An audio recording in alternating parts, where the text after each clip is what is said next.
Whether you drive a car, need a car, or just occasionally bum a ride with friends, you've come to the right place. Join Jill and Tom as they break down everything that's going on in the auto world. New car reviews, Shopping tips, driving green, electric cars, classic cars, and plenty of great guests. This is the Consumer Guide Car Stuff Podcast. All right, this is the Car Stuff Podcast. I'm Tom Appel. Thank you. Thank you for joining us this week. When you have a chance, do me a favor, do me a solid. Check us out at consumerguide.com. That's consumerguide.com. While you're there, check out our 2025 Best Buy picks. Also, you can listen to back episodes of the podcast right there on our homepage. And I'll be talking about this in a moment. I wrote an article about the Cybertruck. I finally got all my ducks in a row and all my notes in place. And your security detail in place for the Teslarati who are going to come after you? That voice is Jill Ciminillo. She's managing editor of Pickup Truck Plus SUV Talk, a North American Car Year juror, and a prolific freelancer. And one of the points I wanted to make in this article, we could just jump into it right now. The article is called "The Cybertruck is a Flop." Okay. I've gotten almost no response. And I think what's going on is that what we refer to, the people we refer to as the Teslarati, are tired. Have you? They're not tired. I'm going to tell you that, and I'll tell you why in a second. But did you post it on X? Yes. Yeah, I'm surprised by how little pushback I've gotten so far. Yeah, no, because I posted something about Super Cruise on TikTok, and I probably have 100 comments from the Teslarati saying, because I said that Super Cruise was the best hands-free system, and like the Teslarati is like, no, full self-driving is, and I'm like, but don't you have to have your hands on the wheel for full self-driving? You do now. I'm like, you didn't, and I think people don't know that. And they're like, no, you don't. And I'm like, I drove the new system in Robert Colangelo's Tesla Model Y. Thank you, Robert. And it's very good. The Tesla system is very good, but it does now require you to keep your hands on the wheel, and it dings you. If it has to ding you 5 times, the system shuts down. It's unclear if it ever starts up again. Interesting. I need to look into that further. Well, and you know, like I need to start putting an all call out there to either like probably to a dealership in the Chicagoland area who would let me do a test of a Tesla, because I'm now getting a lot of questions about like Tesla vehicles and have you ever driven a Tesla? Well, how does this compare to Tesla? And I'm like, I don't know. Just go as a customer. Don't pretend to be. That's a little bit weird, though. It might be a little weird, but they're not good with the media. I know. That's why I'm doing an all call out there to see if anybody because I would like to do an interview with somebody, and I'd like for somebody to do a walk around of the vehicle. No one is going to do that officially. But a salesperson would probably do that. Maybe. Right? Maybe. I don't know. So if there are any Chicagoland Tesla dealers out there that, want to talk to me and, maybe do a video with me on YouTube, like I only have about 5,000 followers, but, Here's the thing. All the dealers are the same. They all answer to Tesla. They're not independent franchises. So they're likely to answer to the same drummer. Anyway. I don't know. Because early on I did have people reach out to me and I just wasn't in a place I could do it. Yeah, if you can find someone to just let you drive their car, that's the way to go. Yeah, I don't know if I have any friends in the Chicago area who have a Tesla. Just put the word out. You just did. All right, yeah, because all I've ever driven is a Model Y and a Model X, and the Model X doesn't represent the line especially well. It's big. It's expensive. Yeah, I mean, my brother-in-law has one, but he's in Arizona. I don't get there very often. No. So here's the deal. Yeah. Sorry. Back to your article about the flop of the Cybertruck. My point is less that it's a flop, which it is, right? And at some point, anecdotal evidence in sufficient quantity. But it sold better than the Ford F-150 Lightning. It did 1 month. Well, we could talk about, I wasn't going to get into that real quick, but the fact is there were supposed to be 2 million hand raisers for this truck. Now you can order one and get it in a week. There isn't 2 million people between you and that truck. Nope. And they've only sold about 40,000 last year. Yep. So there you have it. But the problem here is bigger and broader than the car being technically and commercially a failure. The problem is what it means for Tesla. And I'm sort of stunned that Elon Musk still has his job as CEO. Right? This truck is ridiculous looking. It doesn't perform well. And it's my understanding it's expensive to build, but I don't know that. Yeah. But here's the problem with this. They were going to sell, they thought, they told us 500,000, but Business Insiders say that they allocated 250,000 units of production at Gigafactory, Texas for this vehicle. So 250,000 units at a factory that builds about 500,000 cars. This is why that matters so much. If they're only going to build 40 or 50,000 of these a year, they have 200,000 units of unused capacity at a factory, which in this industry, in the auto industry, is death. Plant utilization is a huge cost. And if you can't get utilization to 80, 90%, you're losing money. It's a really big deal. This is why Volkswagen's having all these troubles in Europe right now. So here's the deal. Tesla promised us, I've said here's the deal like 7 times. Here's the deal, here's the deal, here's the deal. Jill, here's the deal. Here's the deal. Tesla was going to build a $25,000 vehicle, possibly called the Model 2, and they were going to build it in Mexico. Now, the plans to build this plant in Mexico have been on the skids for a long time, but now that they have all this factory utilization issue here in Texas, in Austin, Texas, there's no way they can build another factory. And there's no way they can build a $25,000 vehicle in the U.S. with U.S. labor rates.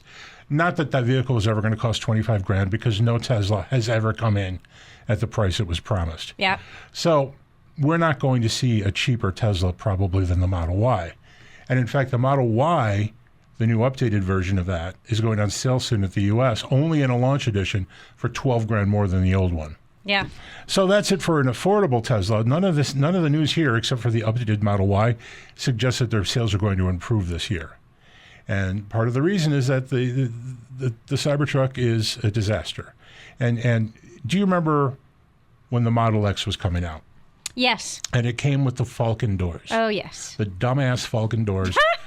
And this is why they were dumbass. They were only on the rear doors. Yeah, and they were very hard to build. They were hard to build. And, well, that was my point. It took them 3 or 4 delays in production to build this vehicle because of the Falcon doors. And they served no purpose because the driver had a regular door. So the fact that the Falcon doors opened more easily in a crowded parking lot meant nothing unless you were going to hop out of the driver's seat, shimmy back to the rear seat, and exit through a Falcon door.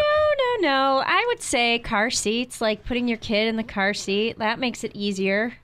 Maybe it makes it a little easier, but has there been a screaming demand for easier access? It's a problem with compact crossovers. I would say, actually, yes, there has been a screaming demand because I know, like, in some press previews that I've done, they talk about, the door opens to nearly 90 degrees so that you can easily get a car seat in or now. And I don't even remember what car it was, but, like, I've heard a couple of automakers talk about the 90-degree. Well, I mean, that's an issue. And if you're shopping for a car, you shop for a car that's easier. Yes, you should bring a car seat with you. Yeah. When you go car shopping, if you're going to use one. Yes. But this thing never really met any demands. It was expensive to produce. It didn't help the driver in any way. And then after the fact, it was subject to a bunch of Tesla recalls that were mostly fixed with software, but it was idiotic. But it was a thing that they stuck to, even though it cost them money and delayed stubborn. the product. Well, not they. I think it's he. I was using the royal they. Yeah. Yeah.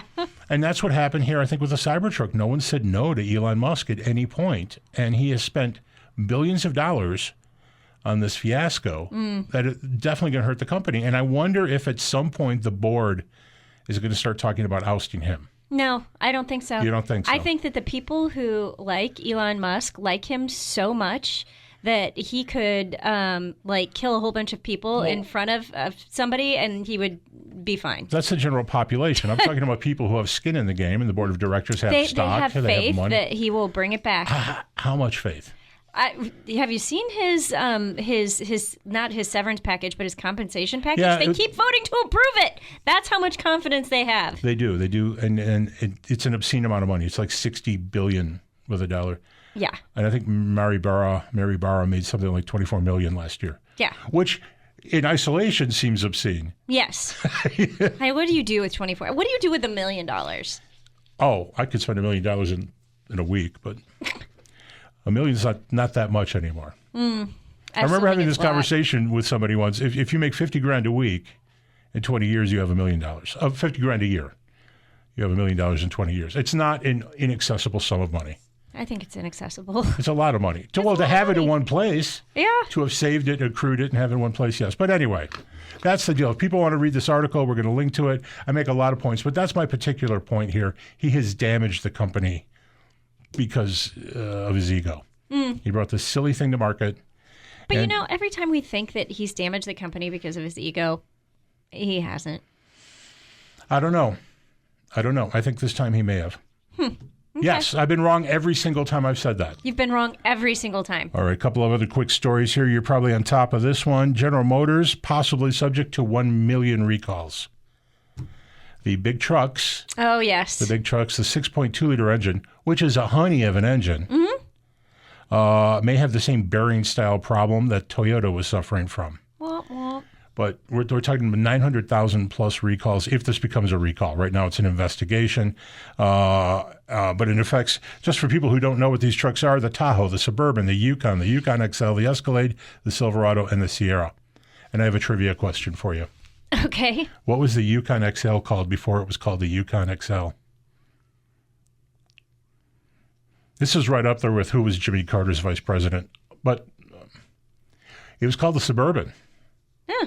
It was the GMC Suburban. Interesting. All right, fun fact. We got to get to your review. Yes. Your review of the Jeep Wagoneer S, but I want to get to one more story because it's interesting. Okay. And I think I heard this on Autoline. Okay. John McElroy's Autoline. BYD. Yes. Killing it. Chinese company killing it with cheap EVs, market penetration into Europe, a lot of stuff, and presumably profitable. There are stories now circulating that BYD may have far, far, far more debt than anyone knows. And it may have been financing this growth and these cheap sales with borrowed money. But officially, BYD is sitting at about $4 billion worth of debt, not a staggering sum for a large company. But rumors are that it's closer to $50 billion and that they're hiding it. But if that's in fact true, watch for an implosion. Yeah, seriously. Yeah. Although, I mean, again, we just talked about Tesla. Tesla financed its trip to where it's at largely on debt. So, and selling enormous amounts of stock to people who are really, really optimistic. Yeah. And not wrong, as it turned out. All right, Jeep Wagoneer S. Yes. This is interesting. Jeep's first all-electric vehicle. Yes. Jeep desperately needs something that shines nice and bright and doesn't depress people right now. Because they've had so much bad news. They really have. And, you know, part of the press preview, so I literally just drove it this weekend. I drove it on Saturday, and the embargo lifted today. And a big chunk of the press preview was spent on talking about, you know, Jeep's strategy and where they were, and they realized they were wrong and how they're moving forward, and they've readjusted. How were they wrong? How did they admit being wrong? Trying to sub-brand Wagoneer. They said that was not necessarily the right thing to do. And then also their pricing structure, you know, they got their prices too high, and so they've readjusted and realigned the prices. The other thing that they talked about is they are going to do what they call a three-pronged strategy in terms of their vehicles. So they're going to have the off-road capable vehicles, things like the Wrangler and the Gladiator, and the upcoming Recon, which will be an electric off-road vehicle. Then you're going to have your mainstream vehicles, which will be your Grand Cherokees, and then, as they kept saying, the upcoming Cherokee replacement. But they haven't given it a name yet, in theory. And then you'll have your luxury line, which is going to be Wagoneer. And so, because on social media, I got a lot of comments, well, why is this a Wagoneer? This should be a Grand Cherokee. Well, it's a Wagoneer because Jeep is considering it part of the luxury lineup. So from the interior finishing touches to the details to the design to, you know, just all of the things. While that works as strategy, this feels like back editing to me, because there was a period of time where like no one could answer why this was called Wagoneer. Yep, but that's why it's called Wagoneer. They're putting it in the Wagoneer lineup because it is more of a luxury strategy. This is a midsize car, and I checked the numbers. It is very close in size to the Grand Cherokee in terms of overall length and wheelbase, so good fit for them. Grand Cherokee, one of the more successful models in the Jeep lineup. So this is all electric. It's all electric. It's going to be premium. It is going to be premium. Did they talk at all about sales volume, which they never do? No, they did not. And you know, so the other comment I got a lot when I was posting stuff on TikTok was, "Well, this is $72,000. That's way too expensive for a Jeep." And I'm like, okay, I hear what you're saying. Grand Cherokee already gets there. I know. I'm like, I hear what you're saying. But this is the top tier line. This is the launch edition. They're coming out with their most expensive version first because it literally has everything on it, no options. And so the idea is in a couple weeks, the Chicago Auto Show, next week, next week at the Chicago Auto Show, they are going to be announcing the trims that will come underneath the launch edition that are going to cost less. We just talked about this, and it seems like Car and Driver is breaking an embargo or something, but it's out there. Apparently, there will be a limited, which will be the next. Well, that's one trim. They said trim Z. Yeah, but limited. So, I don't know. I think they could go with an Overland or something like that and make it more expensive. Car and Driver is lying. I doubt they're lying. I think they're lying. I think they made stuff up. What are the price are they putting on it? $67,000, $66,995. Whereas the limited edition or launch edition is $71,995. Yeah, 72 with destination. I would postulate because the two. Ouch. I know, postulate that they are the two vehicles that they said that they are essentially targeting are the Genesis GV70 electrified and the Cadillac Lyriq, and both of those vehicles are more expensive by about $2,000 or $3,000 on the top end, but they both start at about $60,000. So I think you're going to have a base version that's going to be around $60,000. I don't have a problem with $72K for this vehicle if it is in fact very luxurious. It is, and it's the top trim level, and it's a launch edition. Yeah, I'm so sick of launch editions. First edition, launch edition. You know what that does though is it does give manufacturers more cover space. Yes. If you know what I mean. Yeah. Like they launched this, and then you said they're going to talk about this more at the auto show. Yep. So they're double dipping on news. Yep. They're not even sharing all of it with the media. Nope. In advance. Except for apparently Car and Driver. I'm sure these numbers are correct. God knows where they got them. But $72K. Yes. In the lineup, electric vehicle. Did they talk all about are Jeep buyers ready to buy an electric vehicle? We know the 4xe, the plug-in hybrid vehicles, sell well for Jeep. Yeah. And they say that the 4xe, and there is a 4xe badge on the back of the Wagoneer. No. Yeah. Oh, it's so confusing. It is confusing. But they say that this is like Volvo's hybrid use of recharge, yes, which makes me want to murder someone. Yes. But the plug-in hybrid versions of the Jeeps are the best-selling plug-in hybrids in their segment, so they say. I haven't done the research to back that up, but I don't know why they would lie. I've heard that. Yeah. Let's just assume that's close to true. Right. But no, I mean... If it's not true, Jill apologizes. Yeah, I apologize. Mea culpa. I'm sorry in advance. But they did not talk about... They did not talk about that. But if somebody is buying a Wagoneer or Grand Wagoneer, I don't see why they wouldn't also consider this Grand Wagoneer S. It is really well trimmed. The details are very nice. 600 horsepower. It's fast. It's smooth. It's it's easy to drive. Really good visibility out the windows. We went on some like twisty bits, and it did really well. Like just kind of, low center of gravity because of the battery, but it did really well holding its ground, driving through. Did you do any off-roading? We did not. So the program was supposed to be in L.A., and apparently they had an off-road course set up in L.A., but because of the fires, within a week of the program, they had to switch everything to, we went down to San Diego instead. Given the Cybertruck's absolute failure in off-road applications, and anyone who thinks that's not true, just go to YouTube and watch these GTS. 7 trillion GTS examples of the Cybertruck failing to do things in gravel.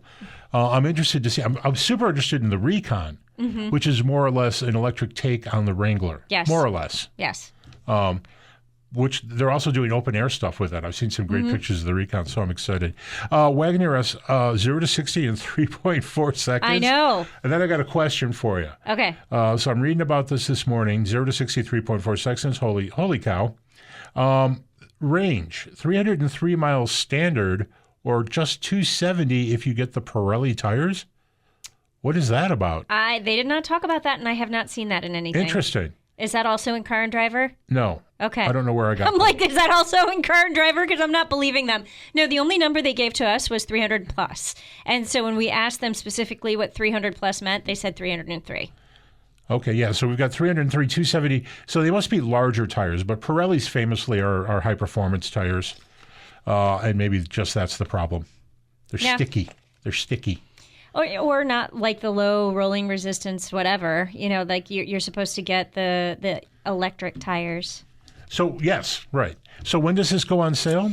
I think they said they sold their first one last week. All right. And I told you this morning. The first thing I did when I started looking into this vehicle, I found a lease deal. Okay. Already. Yes. The lease deal. And it seems like a good lease deal. It's $599 a month for 36 months with $5,000 down. So there you have it. Yeah, and the other thing I want to say is with the price of the vehicle, and I don't know that this would apply with the lease, but if you are purchasing the vehicle, it includes either a wall charger, so a home charger, level two home charger, or a $600 credit for public charging. Oh, all right. So for somebody who this might be their second EV, like they're getting it, they've had an EV, they're going to get another one. They may not need the home charger, so they can do the charging credits. I hadn't thought of that. And demographically, someone buying a luxury Jeep may already have an electric vehicle, just because they were at the earlier on when EVs were more expensive and required a bigger commitment to own one. Though they would have been in a financial position to do that. Yeah. All right. So this goes on sale now. You said that they've already started selling. Any news on when the Recon goes on sale? I think I heard them say by the end of the year. Okay, because that'll be exciting too. Yeah. All right, so this is big news. Yeah. It's nice to see Jeep doing something cool and fun. It's nice to see Stellantis doing something cool and fun. I'm tired of the bad news. Yeah, me too. I'm tired of the bad news, and there's some really interesting product there. Yeah, and this is cool and fun, and I thoroughly enjoyed it. And there are a lot of negative Nellies out there right now, and I'm getting bombarded with comments on TikTok right now. I stopped reading them because they're just like, this is awful, it's horrible. Why would you, do this video? And I'm just like, yeah, I've stopped reading. But I liked it, and to everybody else. Yeah, I mean, this is where they need to be. They need to. The strange thing, too, EVs are not catching fire. We're going way over on this segment. EVs are not catching fire, but like the Cadillac Lyriq is on fire. Yeah. So it seems like the formula is there that if you can sell a reasonably priced premium crossover, you might be able to sell some stuff. Yeah. Electric. Yes. Crossover. All right. We're going to take a break. Afterwards, we're going to talk to John Leverett of Mazda about their launch strategy for SUVs. Yes. All right. Stick around. Questions or comments? Drop us a line at carstuff@consumerguide.com. That's carstuff@consumerguide.com. Welcome back to the Car Stuff Podcast. We are back. This is the Consumer Guide Car Stuff Podcast. I'm Tom Appel. She's Jill Ciminillo. We just talked some Jeep. We did. That conversation's over. We're turning our attentions to Mazda in a moment. Yes. Help me out real quick. Oh, do I have to? Yeah. All right. You are on social media. Yeah. The social medias. Yeah, I am Car Guy Tom on Twitter and X, and that's all I'm going to say about that right now. Follow me there and look for the stuff with the hashtag CarSpotter. Okay. All right. Mazda. Yes. Kind of on a tear. Yeah. The Mazda CX-70, the Mazda CX-90 are shockingly good premium-like vehicles at reasonable prices. Why shockingly? Because that's a great question. I'm putting you on the spot because I just think they're awesome. No, I had thought about this, and I think that they pushed further into premium than I thought they would. Okay. That's my point. Okay. I think. And I think that it's easy now to talk about midsize crossovers, especially being premium. Right? The Telluride, for example, the Kia Telluride, really nice interior. Still mainstream prices, though the prices are creeping up there. But Mazda's been doing a lot. We've been talking about Mazda and their plan to move upscale. And it seems like we're now feeling the effects of that program. On the phone with us right now is John Leverett. He is the launch strategy project manager for Mazda. He's going to talk a little bit about their SUV development plan. Hello, John. Hello. Thanks for having me on. It's a joy to have you. Thank you for joining us. Your title is launch strategy project manager. What do you do? Yeah, so my role is to basically figure out how we're going to sell our vehicles and how we're going to go to market. So essentially, I kind of form the strategy that the rest of the company will kind of operate on, whether that's marketing or our sales department or our accessory team or service or whoever it is. So kind of determining who's going to buy like the CX-90 or the CX-70 like you were just talking about. What does that car need to do? How do we talk about it? Kind of what should that car be, that type of thing. Do you guys start from a core Mazda strategy or position? Like, what is Mazda? And, like, what is Mazda relative to, say, Honda? Yeah, well, we definitely start from a kind of we view ourselves as premium. And I know that's something that we've, anyone who's paid attention to the brand has certainly heard about us moving up market. And that's very intentional. So but the way that we want to do that is through expanding our portfolio. So we certainly view Honda as a competitor, but we also view Acura as a competitor. So when we start, we're really looking at what's mainstream offering and what's kind of the luxury, what are the luxury makes offering, and how can we build something that's uniquely Mazda within those spaces. And what is uniquely Mazda? Like, what are the characteristics that make a car a good Mazda? Yeah, well, I think it's all kind of centered around driving enjoyment and kind of the joy of driving. But that doesn't just mean like great handling, ties into the styling, because you want the car to look like something that you want to drive, and you want it to look like something that you want to get into. And then once you get into it, we want you to feel like you want to stay in the car and keep driving it. So I think our unique brand aspects certainly center around handling and kind of vehicle response, which, as we all know, has gotten continues to be more and more challenging with the regulatory environment. But having cars that really respond as soon as you press the gas pedal, respond when you hit the brake, when you throw them into a turn, they set really well. They're really engaging. And then back to exterior styling, something that's like really, emotive. Our cars focus a lot on reflecting the environment around them. So you'll notice, Mazdas are pretty smooth, very sleek vehicles, and they're always painted in these beautiful kind of glossy colors. But the surfacing of our cars is meant to reflect the environment around it and always look like the car is moving, like it's ready to, accelerate. And so those are kind of some top level things we focus on that we think are certainly unique to us. John, I want to ask you about handling real quick. In the 20 years that I've been writing about cars, 25 years I've been writing about cars, I get the sense that the buying public is increasingly less interested in the dynamic aspects of their vehicle. They might think it's cool for a car to be fast, and they can brag about being fast, but I don't know that handling is important now as it used to be. Is that something you're seeing?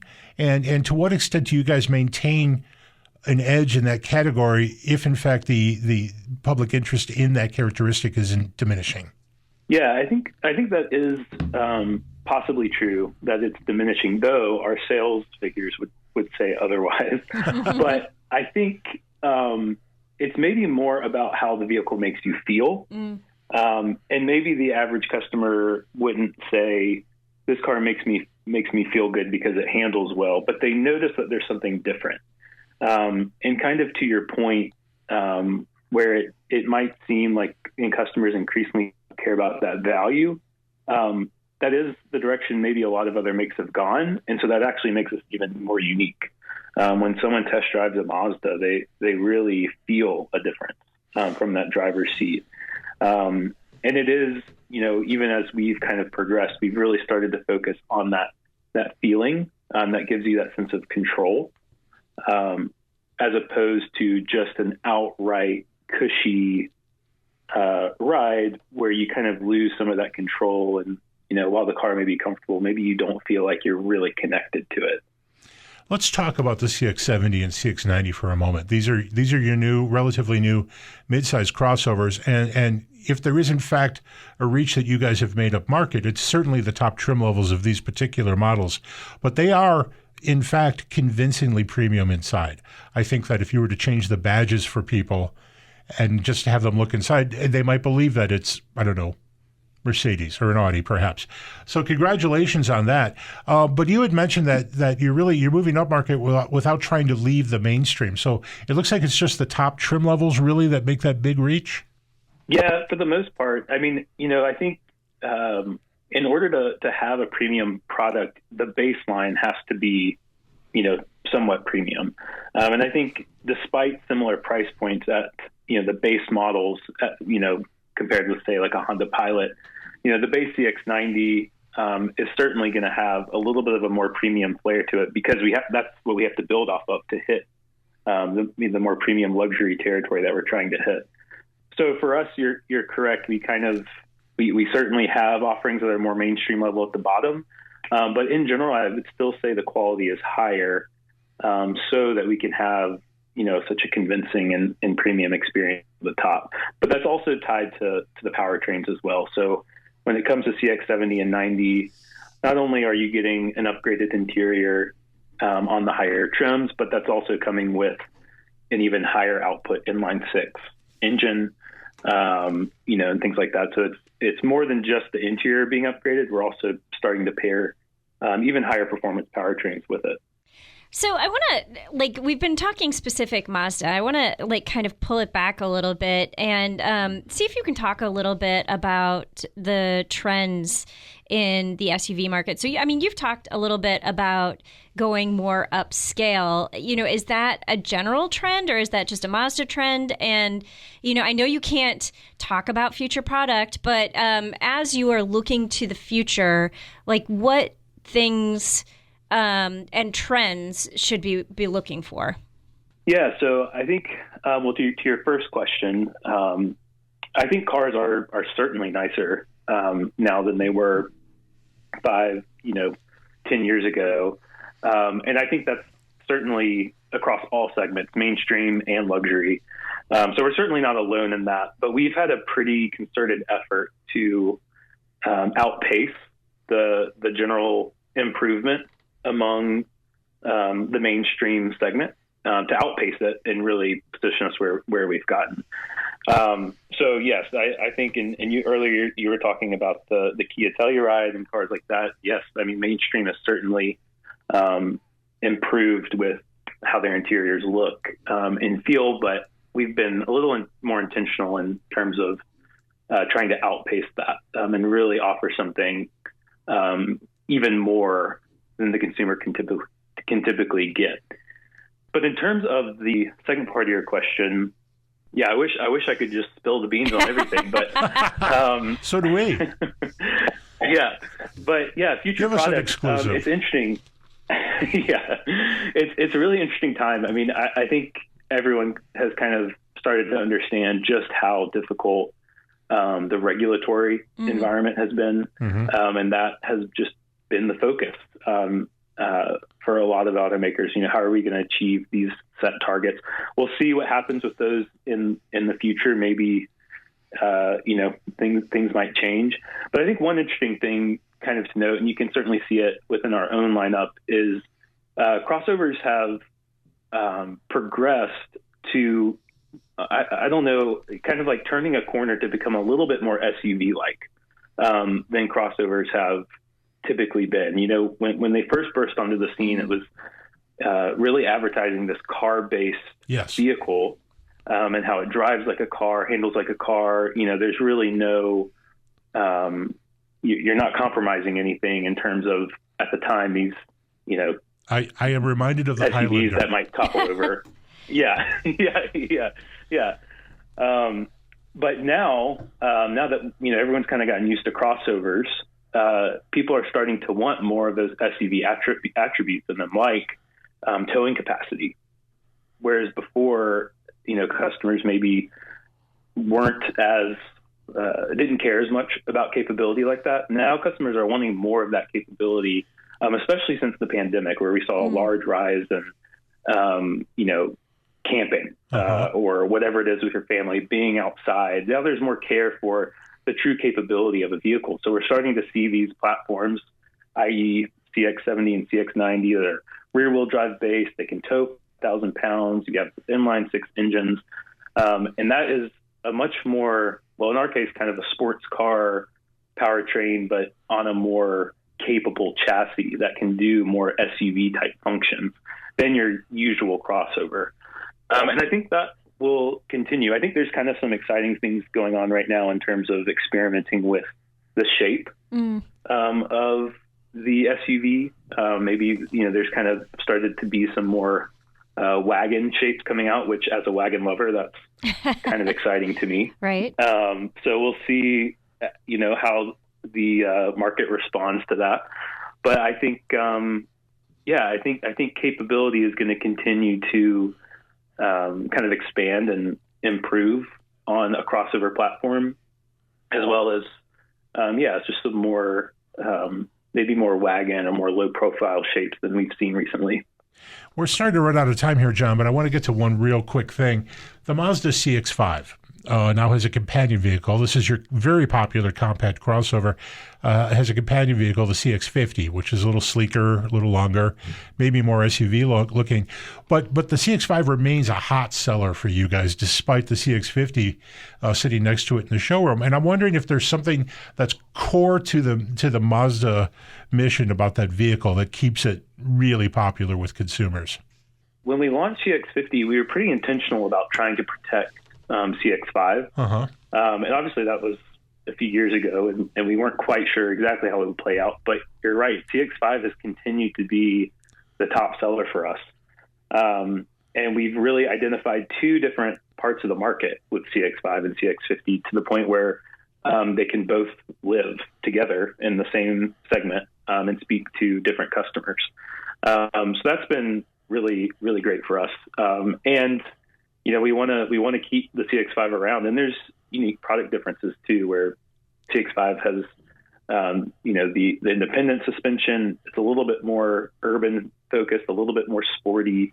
Okay. We still offer things like the signature trim and on it, versus CX-50 has a little bit of that wagon look to it, a little bit lower, but it can tow more, a little more capable off-road. But we want to protect those positionings because they've to your point, they've certainly attracted two different customers for us. They really have. So, John, apparently you're not going to break any news here today, which sort of bums us out. I don't know. I think I heard him say that Mazda's coming out with a wagon and an upright SUV. Right? Hey, let's get it out there. Maybe we will. If it's out there, maybe we'll have to. We are auto journalists, so we are predisposed to love wagons. Yes, we are. With a manual transmission and only if it's brown. But if yeah. But if we didn't get to it, is there anything we need to know about Mazda moving forward? Keep your eye on us. They definitely have some exciting things in store, and our march to more premium territory is certainly not over. Our goal is to keep pushing like we have with CX-90 and CX-70. So in the future, we hope to only continue to be even more surprising and more value for your buck. Excellent. John, thank you so much for your time today. Yeah, thanks to you both. All right, that was John Leverett with Mazda. We're going to take a break, and when we come back... Quiz time. Questions or comments? Drop us a line at carstuff@consumerguide.com. That's carstuff@consumerguide.com. Welcome back to the Car Stuff Podcast. We are back. This is the Consumer Guide Car Stuff Podcast. I'm Tom. She's Jill, and this is the time of the show when I tune out. Go ahead, Jill. Thanks for that. Wake me up. Yeah. No, I'm also on social media. Oh, are you? Thanks for the send there. Yeah. But it's a good segue. Yeah, it was a great segue. As he's snoring in the background. But no, I'm on TikTok, Instagram, Facebook, YouTube, Threads, Blue Sky. I'm on all of the things at Jill Ciminillo, and that's with a C, not an S. And I use the hashtag car du jour. That's usually an easier way to find me because people want to call me like Salmonella or Cinderella. And I'm like, no, Ciminillo. So look for car du jour. So we have a contest going. We should update listeners on the contest. Oh, yes. As a public service. So Tom is like making it a contest. I don't actually care. You agreed. I agreed, but he's like actually pimping for the votes. I am not. You are, in fact. What are you doing right now? Have I asked anyone more than I would normally would? Mm-hmm. Yes, you have. No. Yes. No. You have. And you're the one telling people not to follow me. Well, I haven't told anyone not to follow you. Yeah, you kind of have. No. Yeah. No, people should follow both of us. Okay. So how many Blue Sky followers do you have now? I don't know, like 260? Oh, that's a good number. Yeah. It's less than 318. It is less than 318. That I might have now. You might have. So, let me look right now. I can tell you how many followers I have on Blue Sky. That's good radio. 269. Oh. Yeah. Am I still at 318? Well, that's good radio because now I actually have to look you up. Where are you? I don't have you in my goofing around with your phone. Now I went to the blog. Oops. There we are. Car Guy Tom. Car guy Tom, Yep. 317. You lost a follower. I lost a follower. You know what's interesting? In the earlier days of this contest, which is going to last forever, by the way, there were a lot of bots. Were there? Yeah. Huh. Yeah. Yeah. Women in bikinis with one follower that are following 4,800 people tend to be bots. I didn't have any of those. I did. You're a dude, I guess. I guess. All right, it's quiz time. It is quiz Wait, did you time. finish your whole social media thing? Yeah, Jill Ciminillo, car du jour. Yes. Okay, all right, it's quiz time. Last week we talked EV sales. Yes. This week we're going to talk sedan sales. Oh. And that'll wrap up our sales chat for a little while.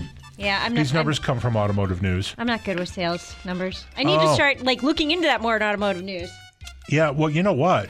I'm just throwing this out there. I don't think that our good friend Jamie listens to the podcast, but the print edition price of Automotive News, which includes some limited digital access, $350 a year.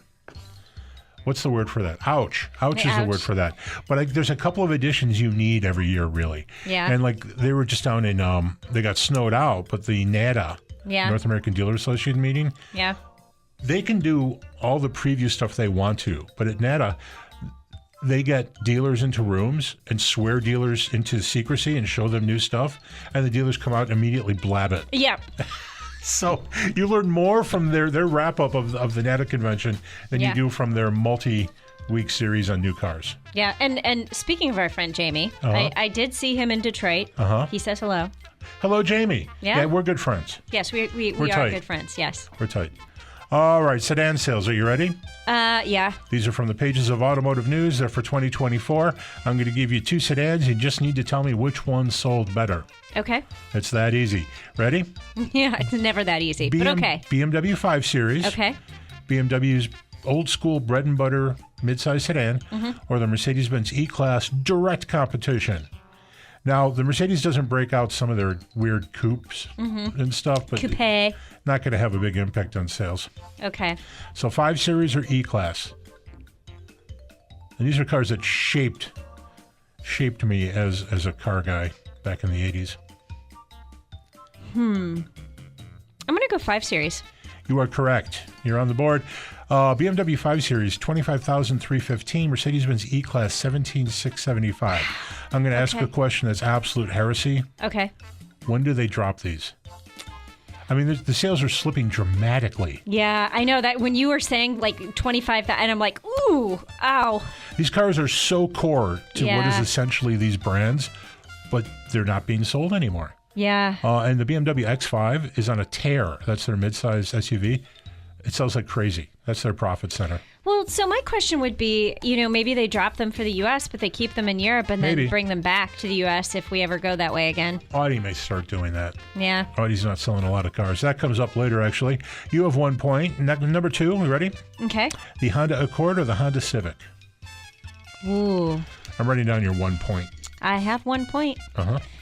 Honda Accord or Honda Civic? Those seem like they would both be really good sellers. They're both really good vehicles. They are both really good vehicles. I will say the Honda Civic Hybrid won the North American Car of the Year this year. You mentioned it, but I'm not linking to that again. By the way, people should follow us on Facebook. Yes. And you can get our show notes and link to links and Yeah, stuff link to like links. that. Which Also pictures of donuts. pictures of donuts. I will, and I have to send you my Wagoneer review. You haven't links. touched your donut yet. Your I don't know cinnamon which roll. one is mine. You got me the cinnamon roll? I didn't get me anything this week. Okay. So you can have whatever you want because producer Randy never picks. He never picks. I know.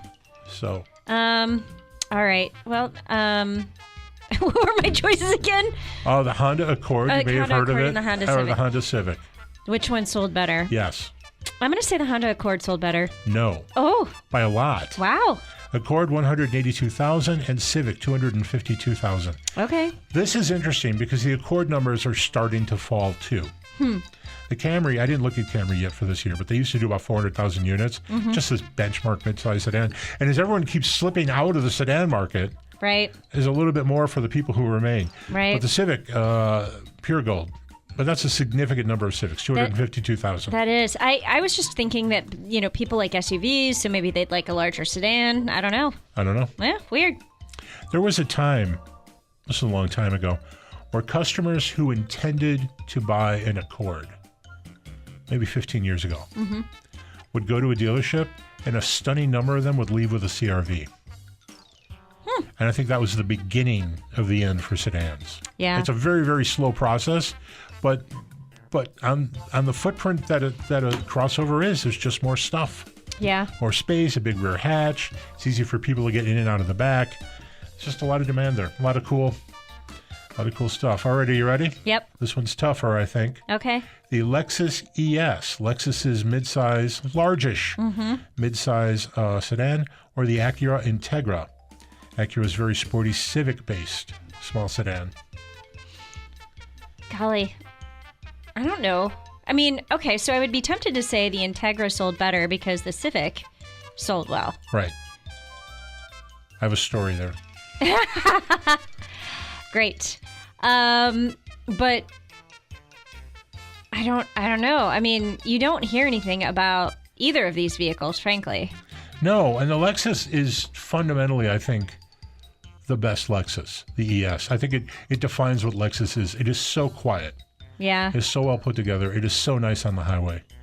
And I love the Integra, like available manual transmission, so much fun to drive. It's small. It has like nice little luxury touches.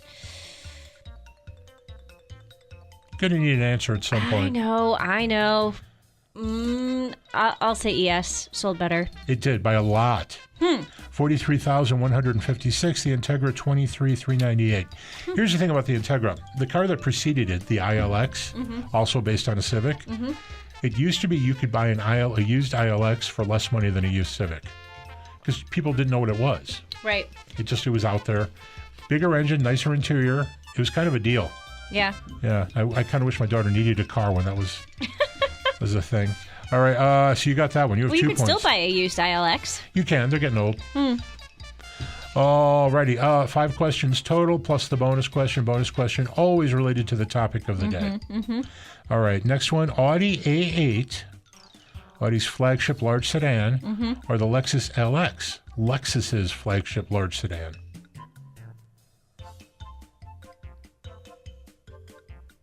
The Lexus, I drove one relatively recently. It is put together like a tank. Yeah, and I haven't driven either of these vehicles in many moons. I haven't driven an A8 in forever. Yeah, it's been a hot minute. I'm gonna say the LX sold better. LS? Yes. Yes. LS, sorry. Yes, LX. you are correct. The Lexus LS 2163, the Audi A8 1628. And again, nice cars, but how much longer are they going to support them in this market? Yeah, I don't know. I have LX on the brain because I'm actually heading there tomorrow to drive that. Oh. Yeah. So, LS. I'm driving the LX tomorrow, the SUV. So that's on my brain, which is why I said LX, not LS. Sorry. I'm a little confused about where the LX is in its development cycle. Why do I sort of feel like this has already been done? I have a lot of questions. I'll have information next week. How's that? Because they just did the GX. Yep. All right. Anyway. Wait, you got that one. Yes, I did. You've won. Yay. All right. And finally, the BMW 7 Series, just to keep this conversation topical, and the Mercedes-Benz S-Class. Ooh. One of the finest cars I ever drove was an S-Class. Yeah. You know, I'm gonna say S-Class. Yes. Oh, no, it's not. And I think this is a reversal of what it was a few years ago. Okay. The BMW 7 Series, 10,715. The Mercedes-Benz S-Class, 8,809. Ouch. These are still better numbers than we just saw for the Audi and the Lexus, but still. All right. We don't need the bonus question. You've already won, but I'm going to ask it anyway. Jill, we were just talking about this. How many McDonald's stores do you think there are in New Zealand? We're not talking about this. Was it? Well, I thought it was you. No, I don't. At least I don't think it was me. It might have been my therapist. It could have been, or your wife, Jill. She doesn't care either. I have no idea. This is not the question. 170. No, Okay. this is not the question. And just to answer the question, there are 1,000 in Australia. So if you get on a Okay. boat, you get more McDonald's. Okay. Anyway, there's 40,000 in the world, which means that New Zealand has 4.25% of all the McDonald's in the planet on their little island. Okay. I need you to tell me which of the following, you know where this is going, Yes, I do. which of the following is not on the McDonald's New Zealand menu. Are you ready? Okay, yes. Are you ready? The Kiwi Burger, the Triple Cheeseburger, the Kiwi Angus Burger, or the Spicy Double Cod Supreme?